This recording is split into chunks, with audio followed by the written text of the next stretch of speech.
fellow tea lovers. Settle in, because we've got a story. I'm Nell. And I'm Rose, and today we're bringing you the tea. Across eras. What's up? Happy Monday. It's Monday, that's right. I hope you guys all had a fantastic holiday off. We sure did. Thank you very much for your patience with us. Yes. If you didn't have a holiday off, I hope it was still fantastic. Absolutely. Yeah. Week after a holiday is a slow roll feeling sometimes. I know I'm definitely low motivation. Yeah, that 4-day week somehow feels longer than a regular work week. And I think just in general with the changing of the seasons, despite the fact that fall's the season I find the most energizing, I think anytime the seasons change, you get a little bit of a slump. Yeah. I don't know. I might have slumped off over the summer a little bit, like being done with school. And I read like 43 books or something really wild. So fantastic. You took me to a signing for an author that I was not familiar with, actually. She sounds very, very cool, and she's definitely on my list now. Yes, shout out to T. Kingfisher, resident of our fair state now. Yes, absolutely. Welcome. As I told her when we were at the signing, once we have a bigger audience, we'll have our people contact her people for an interview. We have to acquire people first, but we're very excited. But you know what? We have some people who listen so faithfully, and you're showing up from all over the world, and I am just flabbergasted by that. So thank you. It's the high point of my week to see where everybody's looking in from. So yeah, thank you. I know. Who is that in Australia? Is that the prettiest woman I've ever met? That's the inside name I call her in case she doesn't want to be called out on my podcast. Oh, fair enough. If it is her, she will know I am referring to her. I know we have a dedicated listener in my niece. Thank you. Yes. Yes, I do appreciate that. But yeah, we saw T. Kingfisher. She did a reading from her new book. And of the like 40-something books I read this summer, probably between 7 and 9 of them were hers. I loved the tone, like reading that she did of the section of the new book. Like the way that her characters talk is really accessible. So that's exciting. The young adult genre is still the genre that I find myself reading. I read all kinds of books all the time, but something about the young adult genre where you're talking about like young or youngish people who act impulsively, and you don't have to spend like 4 paragraphs rationalizing why they did it. I know why they did it. They're 18. Right. Something about that is freeing to me. It makes for really good storytelling, and I think people do take a lot more chances with YA fantasy particularly than I think they do with adult fantasy. Adult fantasy, you have like metrics that are set in colonnaded stone. Yeah. I think I can't even think of like adult fantasy that I've even read lately. The one that I've read the most recently is C.M. Wagner. She has 2 that aren't necessarily in a series, but they're in kind of a connected world. Okay. The Ruthless Lady's Guide to Wizardry and Unnatural Magic. Both of those titles sound very nice. Yeah, it was really nifty for a lot of reasons, but I think what I appreciated the most was it was very unique world building without being preachy. You know, I think a lot of times when you're trying to represent underrepresented social structures, it sort of ends up overtaking the story a lot of times. It's very difficult to write without that happening, and she nails it. It was just fantastic. I totally lied. A friend of mine got me a book as a gift, but it was a pre-order. The same lady who wrote Babel and the Poppy Wars, R.F. Kuang, she just released a book called Catabasis, and that would definitely be adult fantasy. I almost bought that actually at Target the other day. It's so pretty. The painted edges. I'm so happy that's becoming trendy again. Me too. Mine was, I don't know where she pre-ordered it from, but it has like the green, I think, sprayed edges with like a vine design. I could be confusing my books. It was crazy. I could totally be confusing books. I do have a very large stack of books that I have started at least 3 chapters of. It's really big. My mom was complaining about the exact same thing the other day. Plus, on top of that, I use the Libby app, and it's the library. So as soon as a book is available to me, I drop all my physical books, read it, and then return it because I've been waiting for it. Right. That's just the kind thing to do when someone else is in line. Right. So I'm doing that right now. That's why I'm only like 3 or 4 chapters into Calabasas. Yeah, I hope I'm saying that right. Actually, I have no idea. I don't know. You want to know what one book is in my reading pile that's been there for so long? I mean, at least 4 of the books are books you guys have let me borrow. But one of them is I got a used copy of that book, Sex with Kings.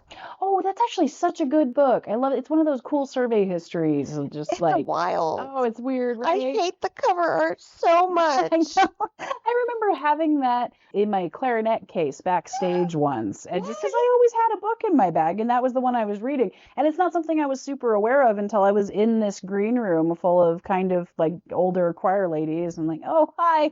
Now I just love my history. How are you? Yeah. Yeah, I really hate the cover art for that one. No, I don't hate it. It's just slightly problematic in certain company. Yeah. Isn't that the same artist who painted that incredibly creepy goose one? Am I getting, once again, I'm probably getting my artists confused. I don't want to talk about that though. Oh, Gross. I was like, I'd super look it up, but I don't Lida think and the Goose or whatever. Lita and the Swan. Yeah. I love that. I'm calling it Lida and the Goose from here on out. I think you should. Look, Lida and the Goose has always been a problematic story anyway, because the so whole, gross. God wants to sleep with you, but he doesn't really want to scare you, so he turns into an animal, and for some reason that's going to be a whole lot less scary than a goose coming up and saying, I am Zeus, and humping you. Why is that less jarring? It's not. It's not. What were you people doing back then? There are clearly nuances to this allegory that do not speak to our cultural experience. Yeah, Lida, stop it. Do you know why I keep saying Lida? I just realized. No. I just watched the 2nd season of The Sandman on Netflix. Mm-hmm. I put off watching it for a long time because I am angry at the author. Very hard to separate the art from the artist sometimes, and it's very much more hurtful when it's formative art. Yeah. Yeah. So there's some art that I do not separate from the artist because I think the artist overall is just that bad. But I still read my Harry Potter books. Yeah. I don't know. I'm not buying new ones. I know. Every time we end up going into like the Harry Potter merch areas, my husband's all excited about it. And I mean, I am too, to a point, but it's just like I really cooled off on the styling even just because now it represents different things. Yeah, I know. It's so problematic. But anyway. What are we going to talk about today? Is it something problematic? It's something hugely problematic, but wait. So, like a lot of things that are in the news right now that are confusing, it's hard to keep track of all of the massive monumental change that is currently occurring, especially for us in the US. That's a big gloss over. But one of the ones that's been particularly irritating to me, I mean, it's not even, you can't rank them. It's just something that I notice more because it's something that I care about. So the Kennedy Center becoming a political stage is not something I had on my card. Do you remember the middle school trips to Washington, D.C.? Yeah. For our non-U.S. listeners, the 8th grade field trip from wherever you are in the U.S. to the Capitol to learn about your country is pretty traditional. Not everybody gets to do it, unfortunately. I wish it was better subsidized because I think it is a really formative experience. Did you do it? I did. Oh, it was so fun. I'm so jealous. I lived in Hawaii in 8th grade. And so the trip was discussed, but from Hawaii, it was like as expensive as it was when I paid for my own kid to go. Mm-hmm. How many years ago is this? 10? Yeah. 11? I don't know. And then I moved, before the end of 8th grade, I moved to Alabama, and nobody there was doing it. Like, nobody knew. I asked a couple of students, and I was just like, huh? It was my dream to go on that. Yeah. Just traveling semi-autonomously at that age is exciting enough. I'd have gone anywhere. Absolutely. But DC does really tend to have this sense of awe to it. Like, it just, wherever you're at in your opinions on the machine, it never fails to just give you this sort of puffed up chest, Yeah. Plus the galleries are unparalleled, which I certainly hope that remains true. One of the huge conferences for our job, like the annual conference, is held in DC every year, which that's not doxing information because do you know how many conferences are held in DC every year? I think the hotels were made specifically for that purpose. So. A coworker and I were sent there for that conference one year, and man, we had the best time ever. Like we would meticulously map out like all the seminars to attend during the day. I dragged her to a few of those like networking events. That trip was so fun because as soon as our day was over, I mean, we were right down to the metro, or wait, I don't know what they call it It is there. the metro. Oh, the metro in DuPont Circle. And, we were off to some great adventure. And I saw all the things I always wanted to see. It was so humid. I bought a souvenir t-shirt like every couple of hours just to change. Okay, I think I may have told this story before, if so, I apologize. But the first time I walked into a Lululemon, I was at the National Organization for Women conference, still an amazing organization, that my grandmothers were both part of. Oh, cool. I got to go as a fresh-faced 21-year-old, like, I'm going to change the world. And it has all that you feeling people. too. Yeah, I know. But they had an early morning yoga session that I, to be honest, hadn't clocked. But I had made a few friends in the couple of days in between and decided to go. So I was just really trying to find yoga pants. Lululemon was not on my radar. I had no idea who they were. I didn't know who they were till they were next door to the place that must not be named. They're not next door to them anymore. Oh, are they not? Nope. Anyway. But yeah, no, so I just asked, the reception at the apartment building, and oh yeah, there's a yoga pants store around the corner. And so this is August in DC, and I went the wrong way and went around a city block. Oh, snap. So when I walked into this fancy, posh, perky yoga store, just looking like a drowned rat in my own sweat, like, I'd like some yoga pants. What do you mean they're $90? Because they were only Did they tell you that you looked good in them? I didn't even try them on. I was too embarrassed. I went straight to the sales rack, and I militantly wore those weirdly pinstriped yoga pants for years afterward because it's the only ones I could afford. So I went into there one time with a coworker, and I didn't want yoga pants. I didn't need yoga pants. I wore sweatpants to yoga. I'm fine. Right. But I tried on a pair because my coworker was insistent. And the fitting room attendant, he's like, wow, those look so great on you. Your butt looks so great. And $90 later, I owned yoga pants. Okay, so tell me, for those of us who are more familiar with the Kennedy Center because it makes headlines recently, what's up with the Kennedy Center? Oh, no, I'm sorry. So No. The reason I was talking about the DC trip, and then we went off nostalgia lane as we are wont to do. When we went on that trip, when I got to go, we got to see a show at the Kennedy Center. Oh, neat. And it was every bit as impressive as it looks in the pictures. You feel so elegant and part of sophisticated culture walking up those stairs. And we saw this amazing show called Sheer Madness, which was hilarious. It was a murder mystery interactive where at intermission they would take a poll of the audience to see who you thought did the deed. And then they would come back and solve it based on majority answer.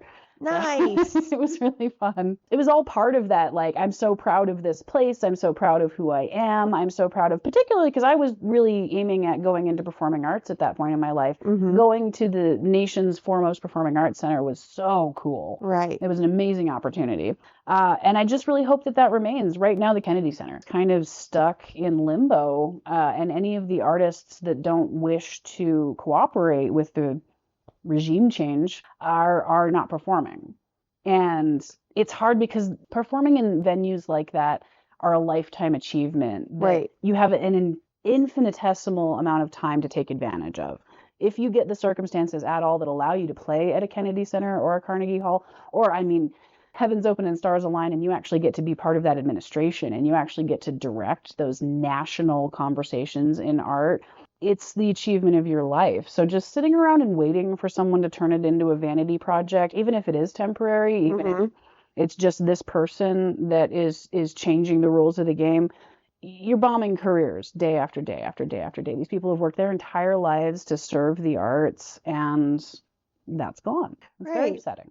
Artists are always awkwardly appreciated in our society, especially when you reach a bigger level. Because, like, if I am a painter and, I know my work commands a lot of money, I'm just going to use this as an example because I'm not a painter, nor would my paintings ever command a lot of money. Your paintings aren't bad. My favorite one is the one I made that's the most realistic. It's that, like, puffer fish or whatever. Oh, Yeah, the other ones are fine. They're fun. But anyways, it is my choice as an artist that I am not going to sell my physical piece of art when Mark Zuckerberg knocks on my door and he's like, hey, I got this like compound in Hawaii and this is the art I want in there. It's my decision not to sell it to him, even if he asks for $1 billion, right? Yeah, because you're a singular creator. Right. But if I turn around and sell it to you, it's not in the contract. It doesn't say you can't sell it to Mark Zuckerberg for $2 billion, then you can. And I can't really do anything about that. Right. But if I'm a performing artist and I say, I don't want to sell my work to Mark Zuckerberg, then I'm not showing up for it. And that's also my choice. It's your choice to exit the world that is very, very difficult to enter in the first place. Right. And that totally sucks. Yeah. Yeah. So it got me thinking about theater disputes in general, because Theater disputes. as interesting as it is, the theater, like, it feels like it's not an accessible or relevant thing to us most of the time. Like, oh, we're going to the theater. But entertainment as a whole absolutely informs pretty much everything that we do. It's the thing that we choose to fill our brains with, whether it's coming from books or the theater or TV, which is basically the theater. Yeah. You know? But it's also where people choose to make radical stands, you know, in either direction of their ideologies. Is within entertainment. And so it's always been a place full of passionate people and hot topics that don't get discussed in the halls of government. They get discussed on the floor of the opera house. Well, we talked about the importance of the opera house. Oh, and we're going to plenty. The position that the artist holds is the same thing that you were talking about. It fluctuates so much depending on what the audience member, what the consumer of that art desires. And it's not always flattering, actually. It's really often not. If we go back to the very, very beginning of theater becoming that heavy on the public consciousness, you're really talking about like 16th century. Of course, we're talking about Shakespeare. So the Playhouse, you know, it was an extraordinarily new thing in Shakespeare's time. He actually managed to steal an entire theater. Steal an entire theater, like not the audience, but the building. Not the audience, but the building. So I'm going to quote a little bit here from the Guildhall Association website. Guildhall Historical Association is a London association that was created in the 1940s, that it's a very venerable private research support system, a little bit like Gresham College, which Gresham College, if you've never checked out their YouTube channel, I highly recommend it. It's free lectures. That institution has always existed, like for literal centuries, for free lectures. Wow. And they have some of the most interesting, and it's not just history. I mean, they have like the London School of Economics works with them a lot, and their professors moonlight. They have math. They have whatever your desire. There's probably a very interesting lecture on there. That's interesting. I really appreciate when subjects that are a little more difficult for me, like science and math, are presented in like really good ways I can understand. Right. Subjects that are difficult need to be approached from different angles. Yeah. That's just good teaching. So the Guildhall Historical Association, they function quite similarly. They have a lot of really great free articles and lectures and information. So I'm going to quote a little bit from their article, The Night That Shakespeare Stole a Theater. Okay. When Elizabeth I acceded to the throne in 1558, the only form of popular theater was provided by troops of itinerant players touring England from town to town. This was unchanged practice from medieval times. There was no question of there being a permanent base for these companies. They arrived in a particular place, touted for business, delivered their performances, and moved on, as a limited number of circuses and fun fairs still do today. Okay. So in the Middle Ages, you're getting a lot of church-sponsored entertainments that, like the mystery plays at Christmas. You have people acting out the Psalms quite a bit, but they're always very, like, just allegorical. You're learning Bible stories, things. Even though you're getting you're not plays, but sort of like the equivalent of like epic songs that are performed that are secular. It's not that secular entertainments don't exist. It's just not really in a codified, like, buy a ticket to it kind of way. Okay. Yeah. Going back to quoting, the playhouse imaginatively titled The Theatre was built in 1576 in Shoreditch by James Burbage. Imaginatively. Anyone that's seen Shakespeare in Love remembers Mr. Burbage. Oh, I love that movie. Me too. It's not historically accurate, but oh, it's so much fun. Yes, indeed. So James Burbage builds this theater with his brother-in-law, John Brain, a grocer who also owned a pub called the Red Lion, to the north of the City of London's boundary.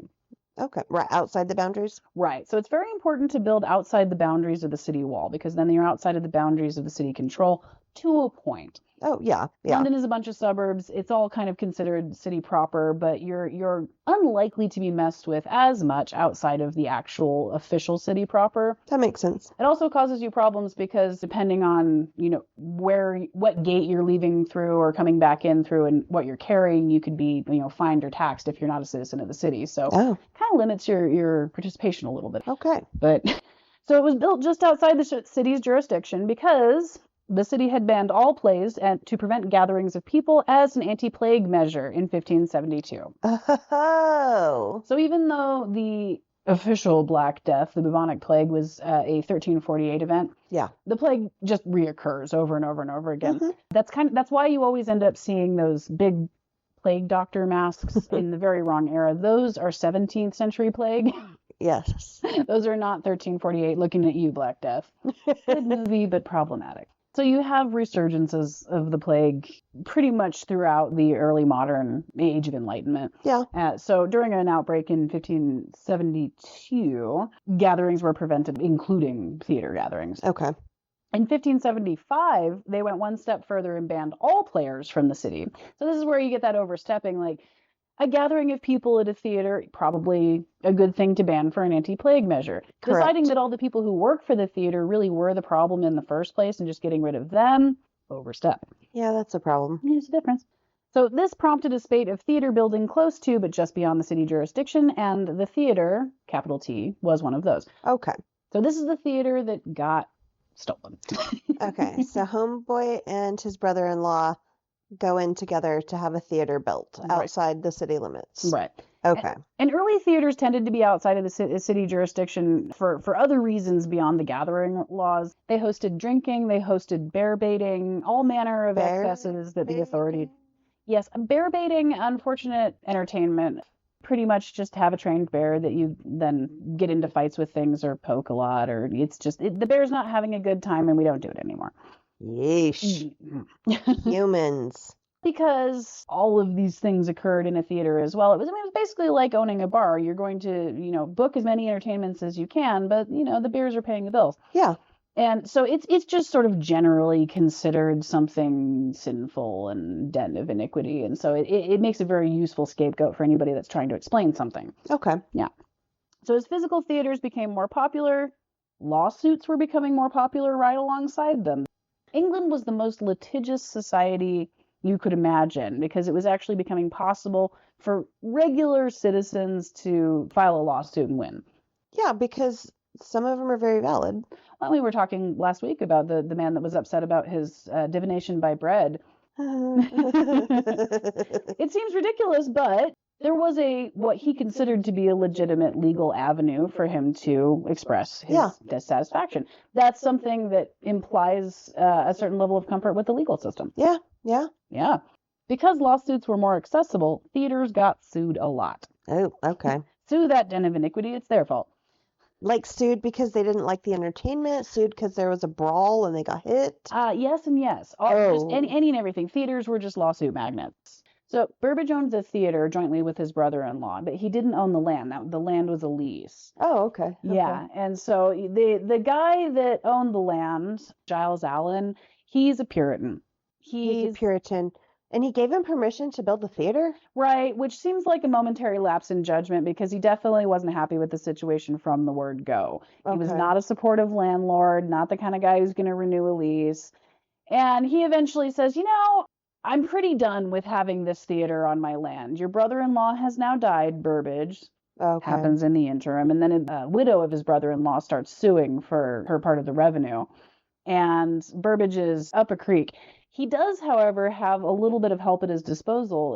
The theater troupe tied to the theater, the Lord Chamberlain's men, they all owned stakes in this theater. It was an actor-owned company. And they were called Lord Chamberlain's men, The Lord not Chamberlain's just men. because they were all men, No. but because only men could still be in the theater at that point? Yeah, only men could act. Women were played by boys. That's absolutely true. It's not like you didn't have any female performers. Mhm. But at that point, the theater is very, very closely tied to prostitution in a lot of people's minds. So an actress could be misconstrued as a prostitute quite easily. Okay. And then wouldn't your women performers be more like singers, maybe? Like opera? Oh, no, at this point, opera doesn't really exist. And actually, I do have to amend that a little bit. Opera didn't exist in the same form that we recognize it. Oh, yeah. At that time. It did. That makes sense. It was starting to exist. It was opera began in Venice. That was the first opera house. And that's when I'm talking about opera being a loud, boisterous, kind of like going to a baseball game kind of deal. That's what opera was at that point. The theater was the place to meet your friends, high society friends, but there's still a guy hawking peanuts. Oh, man. Right? And the Globe, we think of, Shakespeare is what we always hold up as this is our highest standard of fancy. And the Globe was a sawdust on the floor kind of institution. And I think we just need to remember that for some perspective sometimes. So back to the Lord Chamberlain's men. So they all own 10% stakes in the company. So 10% apiece? I believe so. I don't know if it was all even. They all own stakes in the company. Okay. That are high enough that it's their livelihood. Yeah. And so it becomes very, very concerning when Giles Allen decides, I think it's probably a sin to have a theater on this land, and I can just graze pigs here and not have to worry about it. So you guys are going to have to get off my land. I am not going to be renewing your lease, and I'm off to my country house for Christmas. Oh. So they read the lease reasonably carefully and realize that all of the materials for the building are legally theirs. That seems accurate. So they wait until Giles Allen leaves for his country estate, go to perform for the Queen on Boxing Day, which is the day after Christmas, my very favorite part of the holiday, stole the physical theater beams and all, and went back to court for a New Year's performance. So they carried piece by piece, beam by beam, brick by brick, across the river to Southwark, where the timbers were used to create the frame for the Globe Theater, which is the theater that we know Shakespeare is associated with today. And they have this week between dismantling a whole place and moving it. Mm-hmm. Obviously not with the help of a dump truck or anything. Yeah, no, these are just guys that are very motivated to protect their investments. Did they get it put back together? You might not know the answer. Did they get it put back together before the New Year's performance? No. So that's not like the Queen showing up for that. No, they just went back to court. Just in general, I was wondering. Yeah, okay. No, they just had to get it off the land. Yeah. The quick period. So Giles Allen comes back and is understandably a little cheesed that his free building is gone. He said he was going to graze pigs. What does he need a building for? He could have sold the timber at least. That's very, very valuable, especially in England, because they've already cut a lot of their trees down at this point. It's all import. The Lorax just hammered heavily inside my head.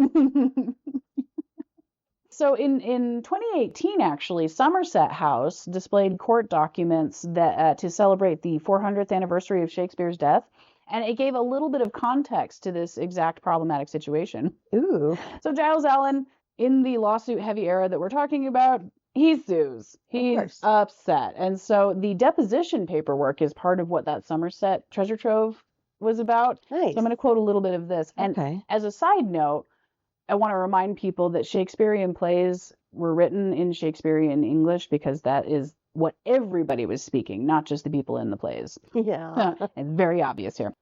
Giles Allen's deposition of 1601 described the incident and stated that Cuthbert Burbage, Peter Street, and their crew did riotously assemble themselves together, and then and there armed themselves with divers and manner unlawful and offensive weapons. Quick aside, while they were stealing the theater, they were dressed up in their fiercest and scariest costumes with all of their costume daggers and swordry, in case anyone came to stop them. This is just part of the play, and or we are scary, get lost. And scene. And so armed did then repair unto said theatre, and then and there armed as aforesaid, in very riotous, outrageous, and forcible manner, and contrary to the laws of your highness's realm, attempted to pull down said theatre, whereupon divers of your subjects, servants, and farmers, then going about in peaceable manner. Does this sound like a play to you? Yes. Then going about in peaceable manner, procure them to desist from their unlawful enterprise. They, the said riotous person aforesaid, notwithstanding, procured then therein with great violence, not only then and there riotously resisting your subjects, servants, and farmers, but then and there pulling, breaking, and throwing down the said theatre in a very outrageous, violent, and riotous sort, to the great disturbance and terrifying not only of your subjects, said servants and farmers, but of divers other of your majesty's loving subjects were near inhabiting. First of all, I was going to say, how would he know he was gone? But he threw that in at the end. His servants were hanging out. Mm-hmm. Like, did his regular house touch this land? Was he like, servants, sure. go stand guard? I feel like he's just using big words. I feel like he really likes hearing himself talk. But again, vernacular of the time. But that makes me laugh so much because it's just like trying to figure out lines in a play where you're like, okay, you have a point at the beginning and you have a point at the end. And the exposition isn't really all totally necessary. Oh my goodness. It reminds me of reading contracts at work. Mm-hmm. I'm all, yes, I know who the aforementioned is. You've aforementioned them 40 times. Can we just clip it down? A graphic description from a man who wasn't there. Oh, we're on the same page. Boom. In this action, Allen claimed 800 pounds of damages plus 40 shillings for trampling the grass. But was to no avail. All Allen's litigation failed. He eventually gave up the pursuit in 1603, Cuthbert Burbage having repeatedly raised successful injunctions against Allen's actions. The Burbages, Shakespeare, and the others removed the timbers with impunity and without ever being called to account by Allen. If the theater was successful enough, which it sounds like it was, I mean, given all the problems, was he not getting like a nice chunk of money for his land rental? I don't think it was royalty based. It wasn't ticket sales based. It was just a straight land contract. So, I mean, he's getting the same rent no matter what's going on there. Yeah, he's all, I need to be paid more if I'm going to continue this sin. Mm-hmm. Said landlords throughout time. Dun, dun, dun. The sin's all right, but the bill's higher. I'm just imagining like a group of dudes dressed like, I don't know, sea pirates. That's what came to my mind when they put on their costumes and had their knives or whatever. Right. Like, you just see them like carrying beams, like all, I don't know, 12 of them, like a beam on their shoulder, walking down, turning the corner carefully. I saw the globe, or I guess it's not the OG globe, on a River Thames cruise one time. Yeah, no, the actual original globe that was stolen and rebuilt, burnt down. It's been rebuilt. But that version wasn't open until the 90s. Whoa, Yeah, really? For quite a long time, there wasn't an actual globe theater. There is a really great replica in Ashland, Oregon. The Shakespeare Theater program there is amazing. When I lived in Alabama, we had the Alabama Shakespeare Festival. Nice. And I thought that's what theater was. Because when you go, it's very, very nice. It's beautiful. They had this like crazy big statue of the bard. But my favorite thing was the 15-foot high double doors that opened up at the front entrance. But anyways, you dress up like it is a thing. Mm-hmm. And of course, the first theater I went to when I moved out here, I didn't know what to expect. And that was on me. But the internet didn't exist in its form as it does now back then. But I went to see Nutcracker on the Rocks. Have you ever seen it? Oh, no, and it's but amazing. I can see why you were possibly jarred. But I was confused. It's really good. It's put on by a local dance company every year. And their dancers are like all inclusive of all abilities. And it's really cool. There's a motorcycle involved usually. I was just confused. But then later when I went to see like, I don't know, Phantom of the Opera, I'm like, you paid this much money and you're wearing pajama pants? But now, like, I have tickets to Chicago, and I'm like, I might wear a dress, I might wear jeans. It is what it is. Land of Mañana. I had a weird experience of opera because my first opera was at the Santa Fe Opera House. Oh, yeah. I've never been to operas there, but I've been there. Pre-translators, too, though, so I will say. Like, you just, know your story. The coolest thing about the Santa Fe Opera House to me is that they now have those little bars with the line translation, because it does really allow you to become more involved in the story. Interestingly, that's not actually a problem that the original opera goers had. Like they didn't necessarily speak Italian either. They just didn't care. It's like going to see a ballet. Yeah. If you don't know the story, you might be very confused. Mm-hmm. Who owned the land they moved it to? So the land was being offered for rent by Thomas Brend, who was a neighbor to several of the Chamberlain's men. Oh, So, like, hey, cool. my buddy's got this land for rent. He wasn't sure what he was going to do with it, but I don't think he'd mind a theater. Let's do Right. How it. fun. And it's in the city limits, so hmm your crowd's going to be a little different for better or worse. Right, you're going to be more subject to the entertainment laws, but Seems like they did all right. We still know about it. it's better than a Puritan landlord. I know. That's just so wild. I You know. know, sometimes you see, like, I don't know, on Reddit or something, like, am Mhm. I the a-hole? And it'll be like, am I, 25-year-old woman, the a-hole because I have been renting the same apartment the past 3 years because I am in college, and my landlord demanded an inspection, and I reminded them they had to give me 48 hours, so they did. But then my landlord got really mad because on my dresser, I have a framed picture of insert whatever holy relic here. Mhm. And they said they own the building even though I rent, and they want me to take it down or they're going to kick me out. And I know I can sue them for breach of contract, but I can't believe this. Am I the a-hole? Should I just give in? And I'm like, I don't know if you should give in or not. I mean, it just depends on the level of peace of mind you want to go through. Yeah, because you can dispute anything. I mean, like you have remedies, but honestly, so does the landlord, and they have a lot more money to back it up. And I can see if you have a business and you're renting it to a business and you're like, you guys get the cops called on y'all like 11 times a week. I'm done. I could see that being a problem. But see, in this case, they would also own the building. hmm Yeah, and see, that complicates the matter because if you own the building but you're leasing the land and your landlord comes up and says, I really don't like that religious icon that we were discussing earlier, it's your home, it's your Well, walls. in my neighborhood, Mm. it was built, I think, in the early 90s, maybe. And originally, it was on a land lease. Weirdly enough, the land was owned by the University of New Mexico at that time. Huh. They own a lot more land than I had any clue. Not anymore, but you could either buy the land outright, or there was like this 30-year like lease fee schedule structure Yeah. thingamajiggy put in place. And one day I was asking at the clubhouse about it, and he was like, yeah, like used to, we didn't make people buy the land when they bought the house. They Yeah. had the option to lease it. But now, if you're buying the house, you have to buy the land because, the lease has been renewed many times and, it'll keep going up. But currently it's set in like, I don't know, 15 years or something to cap out at like $500 a month for the lease. And if you don't like it, your option is like to literally lift your house up and remove it.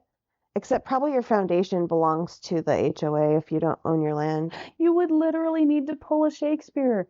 All right, so if it ever becomes an issue, we need to find ourselves some Chamberlain's men, some pirate outfits, and a couple of fake swords before we do any of the planning. My house has stucco on the outside. It is not outlasting a lift and move. It just makes me think there's a scene in Plebes where they're trying to steal somebody's fancy art, but they realize all the good art is mosaic. And so then they've got essentially a butter knife trying to pry off every piece. Like, no, I'm really great at puzzles. I'll get it. It would be like if we're like, hey, let's lift the wall in your front yard and move it. It's like Adobe.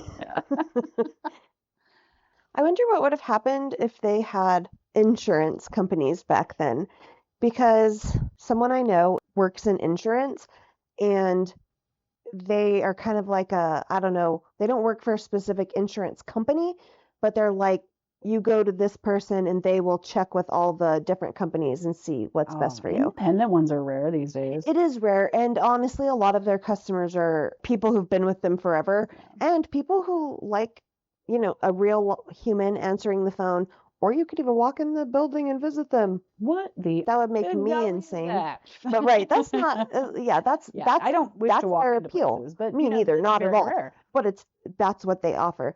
However, there's a guy who is one of their clients. He seems like a nice dude, but this guy, he's like trying to use it for, like providing food.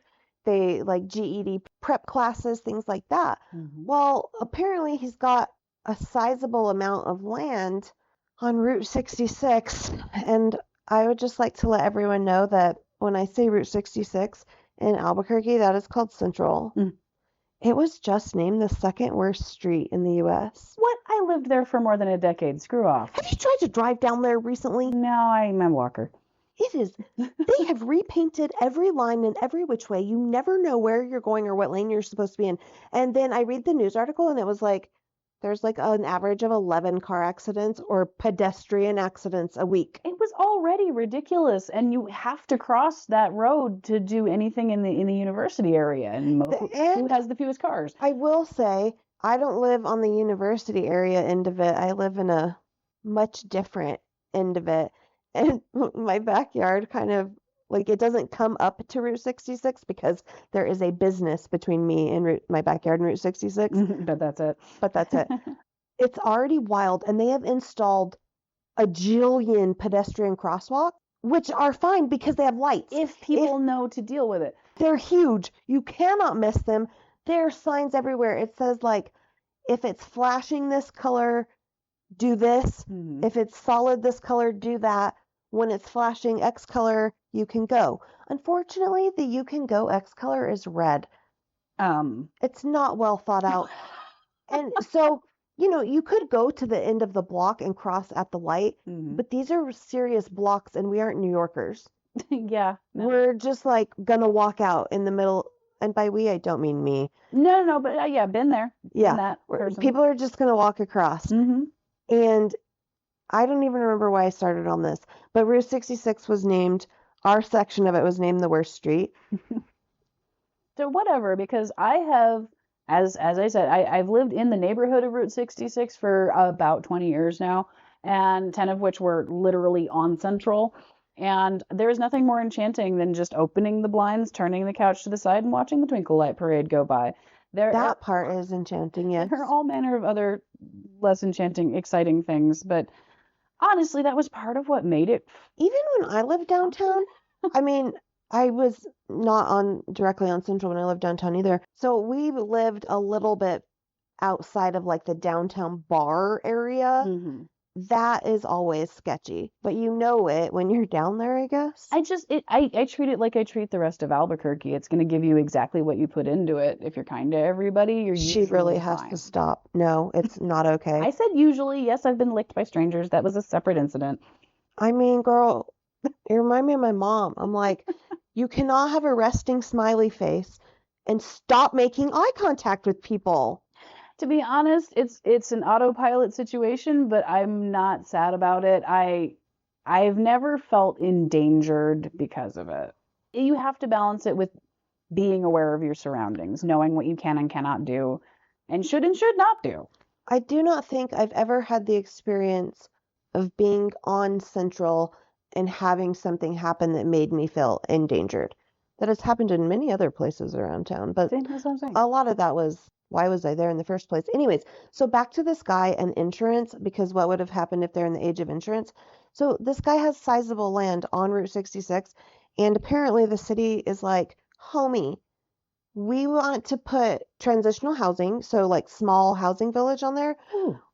Okay, great. The city has been turning a lot of our old, not very used like motels into studios, very, very low income studios, which I think is amazing. Yeah, my dentist is in the same building as what used to be an Econo Lodge and is now little apartments. Yeah.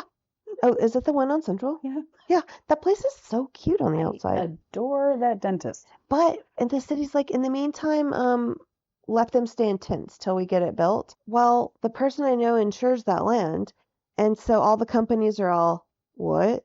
How do we get Absolutely insurance for not. that?